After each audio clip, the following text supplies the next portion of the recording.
Baby, this here is just gonna be you. Hindi lahat na ayon sa'yo. By the fire and chill.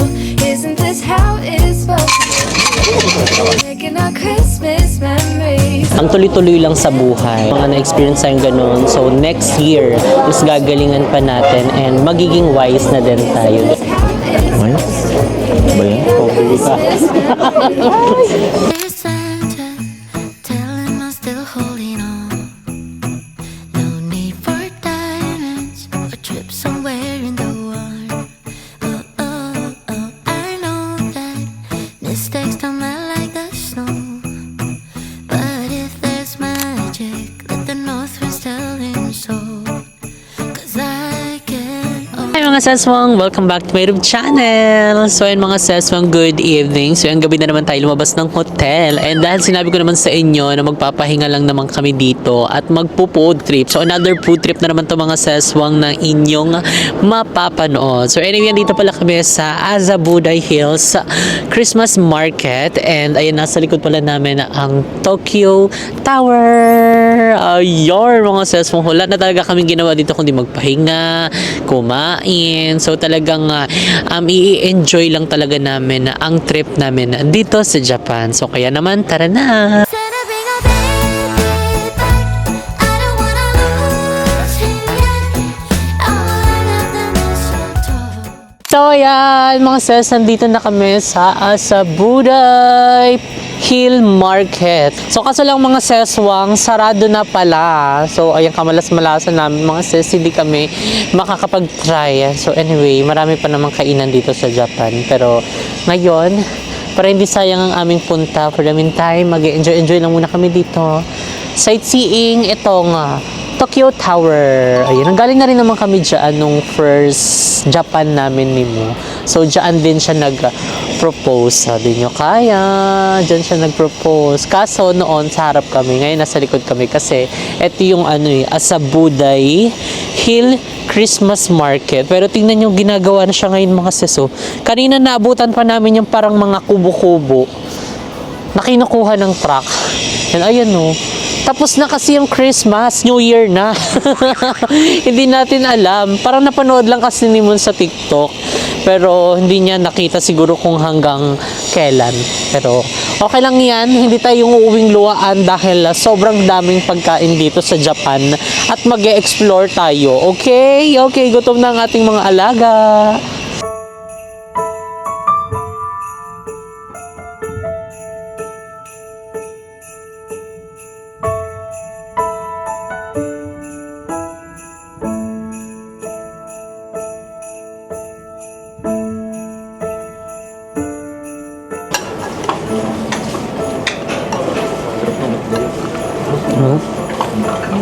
Lami.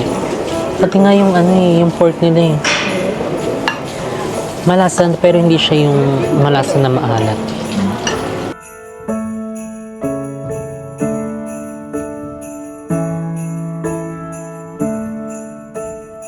And fairness mga sis, ang sarap ng spring roll nila.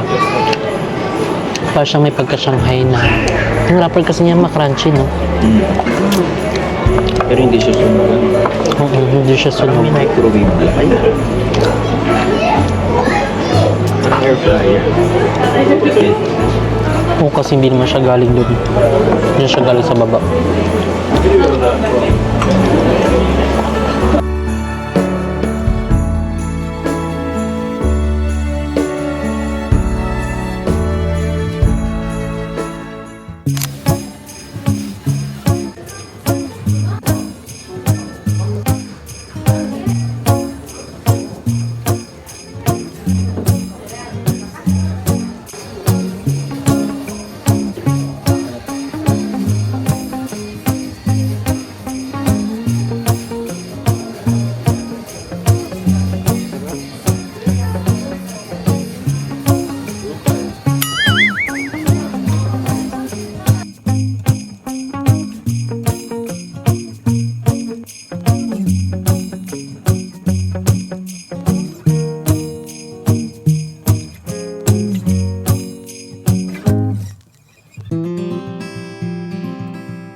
punong ba naman ako.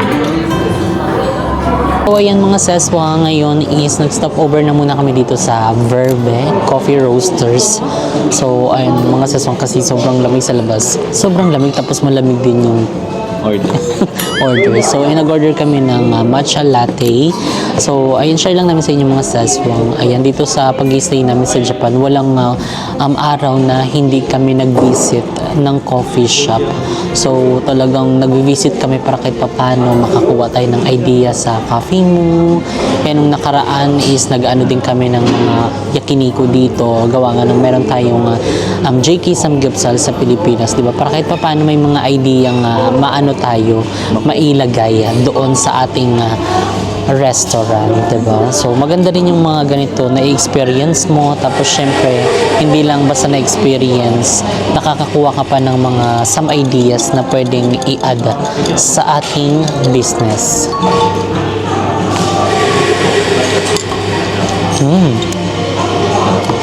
Sarap.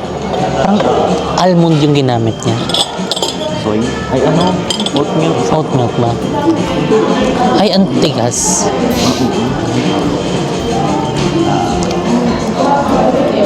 Ano sin yung mga matcha nila?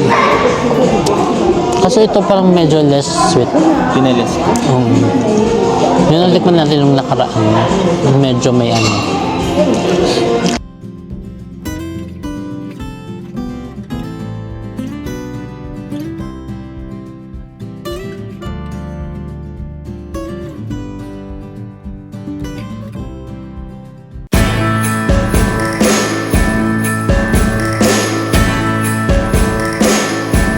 All this time away from you, an infinity, wanting to be close to you for all eternity. This time I will do better than the many times before, hoping you will let me in, standing at your door. When Christmas is over, I know that. So, ayan mga seswang, this is another day ng ating vlog. So, dumaan lang muna kami dito ng Family Mart kasi hindi pa kami nagpe-breakfast. Time check, breakfast namin ay 3:27 p.m. So actually papunta rin kami ngayon ng Sensoji Temple, and nakapunta rin naman kami noon before, pero wala lang, gusto lang namin na pumunta ulit para kahit papaano, 'di ba, makapaglibot din kami dito. Hindi yung talagang literal na pahinga lang ang ginawa namin. So ito nga yung first time din namin na medyo din maaga. Kasi mostly 'di ba ng namin yung first, second, third day namin puro mga gabi, hapon. So ngayon medyo tanghaling tapat pa. So kita pa namin yung liwanag sa labas. So ayan, kain tayo.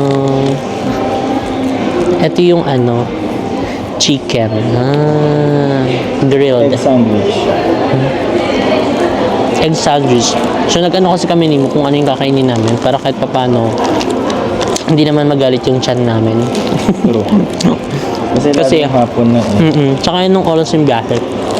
50 minutes. 50 minutes. So, baka magutom kami sa biyahe. So, nag-chicha muna kami. Kumuha siya ng isang sandwich. Pero yung isang sandwich, dalawa yung laman niya.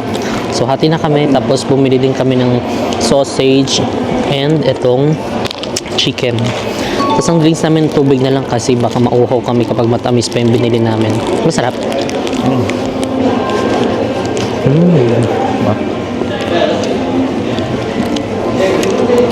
Init. Everybody knows Christmas is coming. Thank one and all. Time to hang your stockings, baby, and have yourself a ball. People all over this big world, they're getting ready to play. Kissing under the mistletoe and rocking the night away. So let's dance, baby.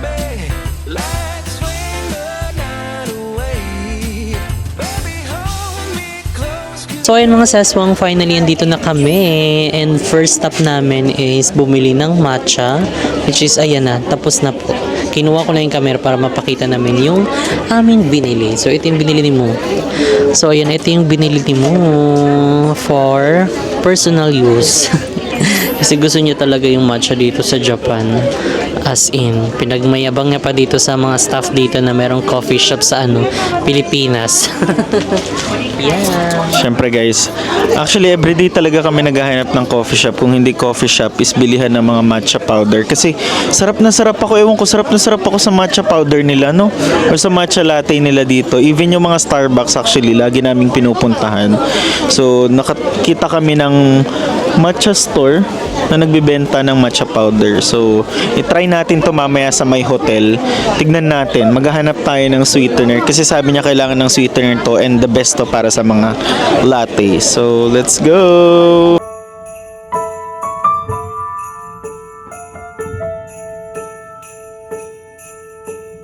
So yun guys, stop over again for the food trip. Yan, so kanina actually bumili kami ng rice cracker. Ang alat. Alat siya. Para siyang sinusulang sa toyo. Oo nga. Siguro kung toyo talaga yun. Parang toyo nga. Salty kasi. Alatin niya siya. Ngayon is tamis naman. Tamis para makontrol yung unang kinain natin. True. Nag-order kami ng tanghulo and then mochi. Yes. Ibang anong show atake. Iba-iba. Okay, strawberry. Anong unahin mo? Sa akin kasi maalat eh. Oh, sige. Maalat din ba to? Mochi.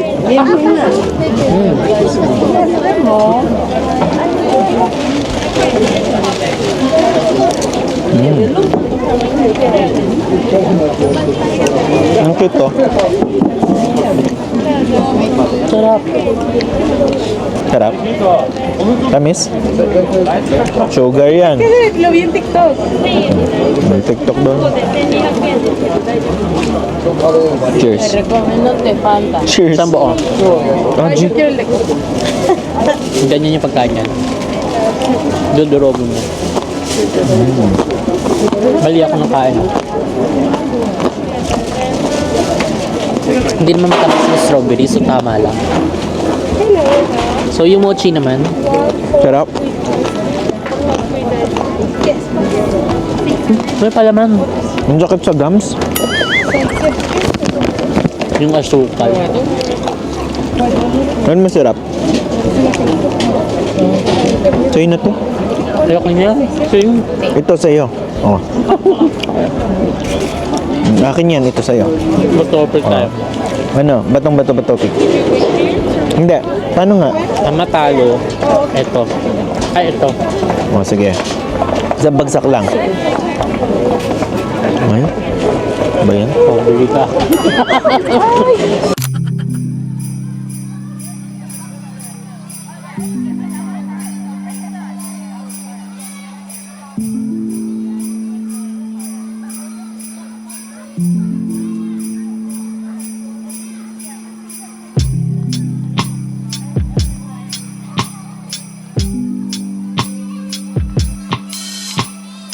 So ayan mga seswang, syempre hindi makakumpleto ang pag-visit natin dito sa Japan kung hindi natin ito-try itong ating Fortune Marlboro Lights ang alam ko.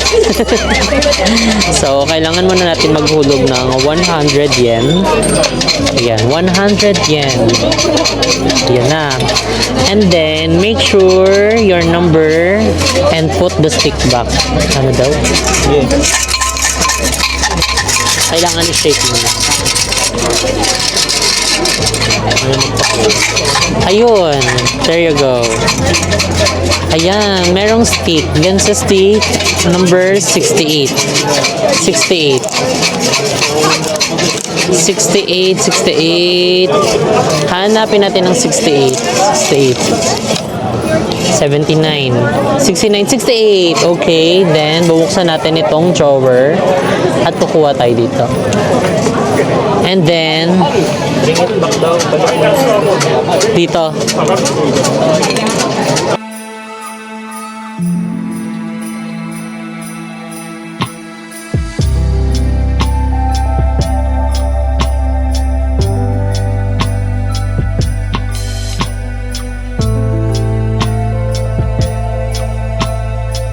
So yan, titikman na natin ang takoyaki.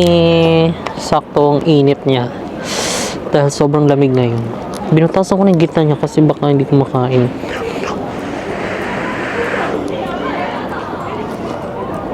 Init.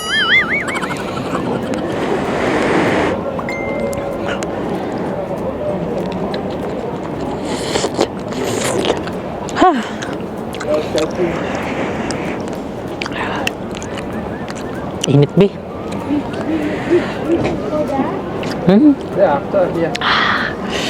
Ikaw na. Mainit, tas papakain mo sa akin. Buwang ka ba? Sabi ko, ikaw muna. Kinakapitang. Onting kagat mo lang. Ay.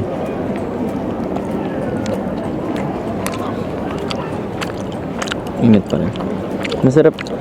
Sa Pilipinas, mas masarap ang takoyaki pag malamig. Pero dito sa Japan, mas masarap pag mainit. Yung mainit na kaya ha, pero yung...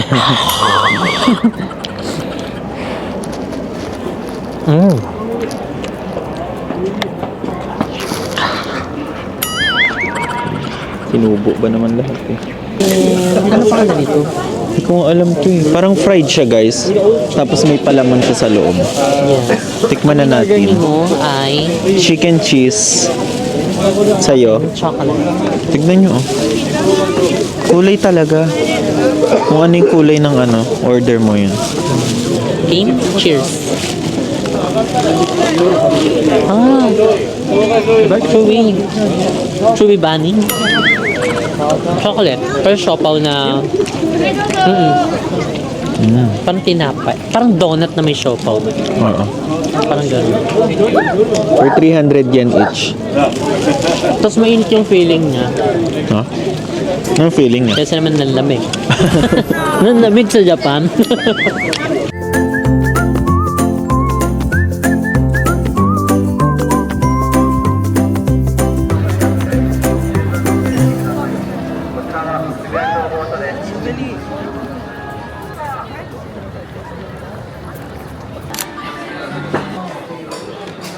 So ayan mga seswa, ngayon nandito naman kami sa Shabu Shabu. Ayan, dahil nakaikot na rin kami dito sa Shibuya.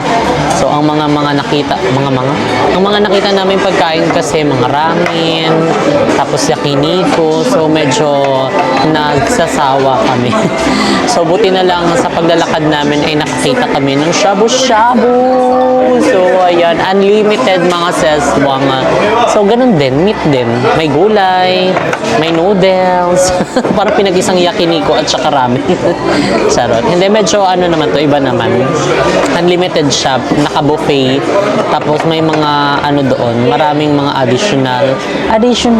Ang daming mga kasama, mga dessert, drinks, at saka kung ano mga gusto mong kunin. May mga tokwa, may mga sauce, pwede ka rin mag-pancake, may mga rice, and everything that you do, what you're gonna do with the dessert. So tayo ay nagsashabu-shabu ngayong gabi.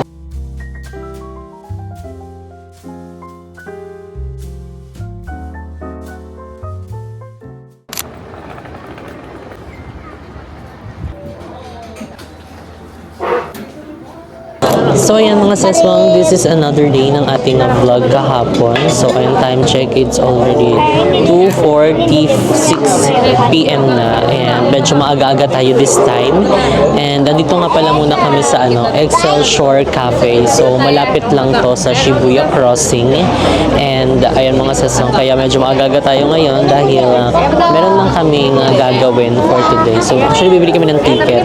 And dahil today is last day na namin dito sa Tokyo. So, ayun, dahil magsa-celebrate kami ng New Year sa Osaka naman. So, ayan. So, excited mga seswang. So, nag-order na si Mo ng drinks. So, sabi ko sa kanya kahit isang drinks lang. So, matcha na naman. For the matcha, pag sa Japan matcha, hindi magkakape. Hindi, medyo binabawasan na kasi namin yung coffee namin. So, kaya for the matcha, mga milk, mga ganun-ganun na yung mga iniinom namin. So, nag-order din siya ng cheesecake. So, hati na kami. So, hindi na muna kami kakain ng bongga since kakalabas lang namin ng hotel. So, hindi pa kami nakaka-burn ng fat. So maglalakad-lakad pa kami, then bago kami kumain ng bongga. So hindi pa namin deserve kumain ng ano talaga, ng medyo hard. So medyo ano lang muna tayo ngayon, parang starter, dessert, mga ganyan-ganyang eksena. So mamaya kapag medyo pagoda na tayo, ayun, pwede na tayong lumaps ng bonggang-bongga. So kumbaga maaga kami ngayon guys, pero hindi kami kakain ng ganun kadami. Yes, oo. Hindi pa natin deserve. Pag nakapaglakad na tayo ng bongga, yun pwede na. Deserve na natin kumain. So, ang daming tao ngayon. Ayun sa lahat ng mga restaurant na mga nadaanan namin, mga coffee shop. So, ayan. Ito yung cheesecake na in-order niyo. Cheesecake! Wow! And then the matcha. Tadam! Cheers! Ano to? Strawable. Parang walang pansin. Okay lang. Parang milk kalo lang siya. Ang bilis nga lang niyang gawin tong matcha na to. Anong ginawa niya? Wala lang, ganun lang. Chut. Magis na agad. Tingnan natin ang cheesecake. Oo. Diba? Tama lang. Pero maano siya? Magubat. Madamo. Kung napapansin nyo na puro kain lang kami dito sa Japan, wala kaming ginagawang mga itinerary compare sa mga past videos namin na mga travel vlog. Kasi na-realize din kasi namin na sa buhay ay kailangan mo din magpahinga, mag-break, ganyan. Kasi syempre yung ganap kasi natin din, araw-araw din naman kami harabas, araw-araw din kami trabaho sa Pilipinas. So, kaya nag-quick break lang muna kami, and actually wala talagang kaplano-plano, wala kaming itinerary na mga pupuntahan. So, kaya kung mapapansin nyo, diba, more on yung gala lang namin dito sa Japan, yung mga naipapakita namin. Wala yung ibang mga tourist attraction, mga tourist spot. Kasi since nakapunta na rin kami dito, so we decided na mag-ano lang talaga, mag-chill lang, magpahinga. Kasi syempre, minsan lang din naman tong sineselebrate tong Christmas and New Year. So yun yung ginawa naming break, 'di ba? Kasi yung mga past months na naganap or nangyari is more on trabaho, more on work, and more on grind. So sa lahat, ayan, paalala lang din ito sa lahat ng mga nanonood, sa ating lahat actually, na sa lahat ng ginagawa natin sa buhay is kailangan din nating magpahinga. I-reward yung sarili. Yes, oo. Minsan lang naman yan. Minsan lang natin i-reward yung sarili natin. Let's make the most of it. Diba? Tsaka, ikaw na nanonood nito guys, deserve mo rin magpahinga once in a while. Diba? Yes, to treat yourself, 'di ba? So after niyan, pwedeng next month, pwede ka nang mag-focus ulit mag-work. 'Di ba? At least meron ka ding ilulook forward. Kahit sabihin mo January pa lang, parang yung isip mo na doon ka na agad sa December. Pero at least, 'di ba, may mga ganong ka ilulook forward. Okay, next naman siguro doon na naman ako magpapahinga sa ganitong bansa, or kaya next naman kung ano yun, 'di ba? Kung ano yung may pa-plan mo na gusto mong i-reward sa sarili mo. At saka itong guys, itong year 2025, sobrang exhausted. Alam mo yung sobrang pagod yung taon na 2025. Correct. Sobrang pagod talaga yung taon kasi sobrang daming mga battles kaming anong tawag dito. Inilaban, ganyan, mga ipinanalo, tapos mga hindi rin, mga something like that. Kasi hindi naman perfect ang buhay, diba? So, hindi lahat na ayon sa'yo, hindi lahat ng mga bagay na gusto mong makuha is maibibigay. Maybe next year, next time, so kailangan mo pang effortan, mas effortan pa para ma-achieve yun. So, pero we are so thankful and blessed this year kasi maraming mga blessing na dumating sa ngayong taon. Like for example, yung sa bahay, di ba? Yes. Hindi namin inaasahan na masisimulan na and malapit na rin matapos. So we're not complaining. Kumbaga, sinishare lang din namin sa inyo yung naging journey namin sa taong 2025 ay na sobrang exhausting, maraming mga unexpected din na mga nangyari, may mga nawala, may mga dumating din naman na hindi rin natin ina-expect. Pero that's the part of life. People come and go. Tuloy-tuloy lang sa buhay, 'di ba? So at least, 'di ba, may mga na-experience tayong ganun. So next year is gagalingan pa natin and magiging wise na din tayo, 'di ba? Yun siguro yung ano namin. Yun siguro yung isang aral na talagang makaano sa amin ngayon na maging wise, especially sa mga taong pagkakatiwalaan talaga. Ang hirap. Pero nandun na yun, nangyari na yun. Pero ganun talaga. So lesson learned, di ba? At saka ginawa din naman natin yung best natin. And okay na yun. So dito na tayo sa next year, bagong taon na i-celebrate. Diba? So good luck sa ating lahat. And mas pagbutihin pa natin ngayong bagong taong 2026. Diba? Gusto mo yon. So galingan nating lahat. Ipapanalo natin to. Hinawakan ko na yung camera kasi may mga bugwit dito. Nabagsak na lang talaga.